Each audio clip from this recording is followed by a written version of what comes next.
ઉમરવાડામાં કરુણા અભિયાન, ઘાયલ પક્ષીઓના બચાવ માટે પ્રાથમિક સારવાર કેમ્પ યોજાયો. મકર સંક્રાંતિના પર્વ દરમિયાન અબોલ પક્ષીઓની સુરક્ષા કાજે રાજ્યવ્યાપી કરુણા અભિયાન અંતર્ગત ઉમરવાડા ગામે વિશેષ કેમ્પનું આયોજન કરવામાં આવ્યું હતું. ગામના સરપંચના નિવાસસ્થાને આયોજિત આ કેમ્પમાં ઘાયલ પક્ષીઓને તાત્કાલિક પ્રાથમિક સારવાર મળે તે હેતુથી કલેક્શન સેન્ટર ઊભું કરવામાં આવ્યું છે. આ પ્રસંગે તાલુકા પંચાયત સભ્ય સુરેખાબેન વસાવા, સામાજિક કાર્યકર જુનેદ પાંચભાયા, ઇમરા ગંગા તથા જીવદયા પ્રેમી શાહીન સૈયદ વિશેષ ઉપસ્થિત રહ્યા હતા.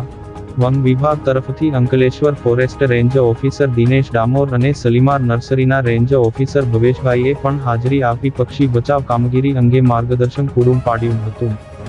કેમ્પમાં ઉપસ્થિત સેવાભાવી કાર્યકરો અને ગ્રામજનોને પક્ષીઓને સુરક્ષિત રીતે રેસ્ક્યુ કરવાની પદ્ધતિઓ સમજાવવામાં આવી હતી.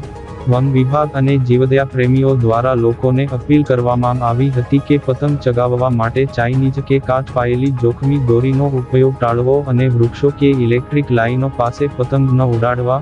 પક્ષી ઘાયલ અવસ્થામાં મળે તો તેના મોઢામાં પાણી કે ખોરાક ન નાખવા તથા જાતે સારવાર કરવાને બદલે નિષ્ણાતોનો સંપર્ક કરવા સૂચના અપાઈ હતી.